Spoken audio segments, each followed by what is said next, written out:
Rob Tebbutt from Behind the Gloves. I'm pleased to be joined by Brian O'Shaughnessy and Umar Sadiq. We're here at the Lawrence Okolie-Chamberlain final press conference. How are we doing today, guys? Great, thank you.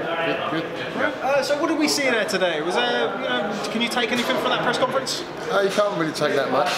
It's the final press conference. They've both done their training camp. They're obviously both very well fit and ready to fight. So it's just the final step in the walk towards the ring. Brian, for you as the trainer of Lawrence Okolie, what's it been like preparing him for Okolie-Chamberlain in this fight? In this fight, it's been interesting because no other fighter has got underneath Lawrence's skin. Isaac has. So I've got to give Isaac credit for that. He's done his homework, he knows how to rattle Lawrence, but it's my job to make sure Lawrence is calm and collected on the night. And once you see that, you'll see the best out of Lawrence. I was just about to touch on it, but you've covered it anyway. Keeping Lawrence focused on the fight, this is obviously a big event, heavily hyped build-up. Is it difficult for you as a trainer? It's not difficult, no. Because I'm a man of few words. I rely mostly on body language, and body language has got me to where I am now. So it's not about the hype, it's not about anything else, it's just about the body language. And once I see the right body language, I know we're at the right stage. From a technical point of view, how has it been preparing Lawrence for somebody who you know you're going to fight? Obviously, with Lawrence's career so far, it's been very much a case of 4-rounders, 6-rounders, people that you've probably never seen fight before. Has it been a relief for you as a trainer to know what you're coming up against with such notice? It's a bit of both, because I try not to look too much into the opponents, because they change. Even in our first fight and the second fight, we knew the opponents beforehand, and then last minute it changes. So sometimes it's not too good to look into the opponent. And plus, what you see that opponent in videos, that opponent's not facing your fighter. So when they face your fighter, you're going to see a different opponent anyway. Umar, you are a stablemate of Lawrence Okolie. Saw you yesterday at the workout, very animated. Usually quite a cool, calm customer. Why was that? I wouldn't say animated. I just had to project my voice a bit more to get the attention of the people I was speaking to. But no, I think as Lawrence pointed out, Isaac's surrounded by a lot of people who, it's nice to have loyal people around you, but a lot of times I feel like they push on a bit more than they need to in an attempt to support him in every which way. So yesterday when Isaac went on his public workout, everyone on Team Okolie was quiet and respectfully allowed him to do his thing. But then when Lawrence was out, Okolie's Chamberlain's lot were yelling things out and hailing insults and all the rest of it. So I was just saying, if you're that confident in your man, I'll take bets. And as simple as that. So you're actor, model, boxer, bookmaker?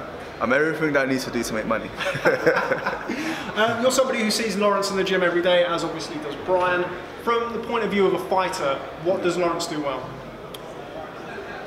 He has good killer instincts, I think, and by that I mean it's good because he's not consumed by it. It's not all that he has, but it's something that's ingrained in him. So you see a lot of fighters who may be really skillful. You might see some fighters who are killers, and if you can outbox them, they may not survive too well. Lawrence is a guy who's very good at boxing, but has a killer instinct. So if he smells blood, he'll go for it, and he's good at finishing. Is that something you'd agree with, Brian? 100%, yeah. Yeah, I mean, so far he hasn't shown what he can do because he's seen the vulnerabilities in his opponents, and if he sees a vulnerability, he'll take it. I don't think this fight's going to be any different, but what we're trying to do is get Lawrence the rounds. Once we get him the rounds, then we'll know he's ready for international honours. If he gets the rounds with Chamberlain, all well and good. If he doesn't, we'll just look for the next step.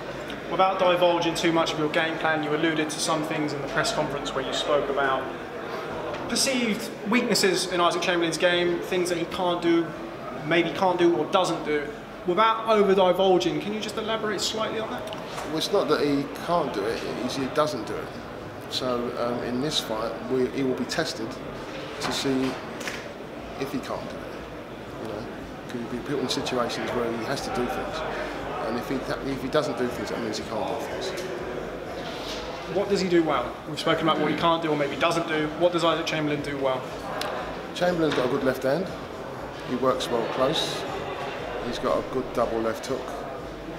And he's shown a bit of grit and determination.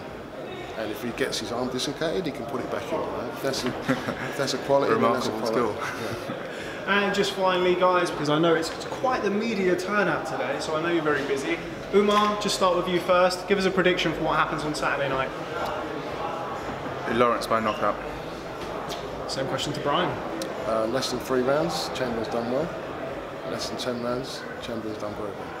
Okay, well, Brian O'Shaughnessy, Umar Sadiq, thanks very much for speaking to Behind the Gloves. Look forward to seeing you at tomorrow's weigh-in and furthermore, Saturday at the fight. Thanks, Rob. Thanks very much. Hey, fight fans, it's Michelle Joy Phelps, and if you haven't already subscribed to my YouTube channel, make sure you go ahead and do so by clicking right here.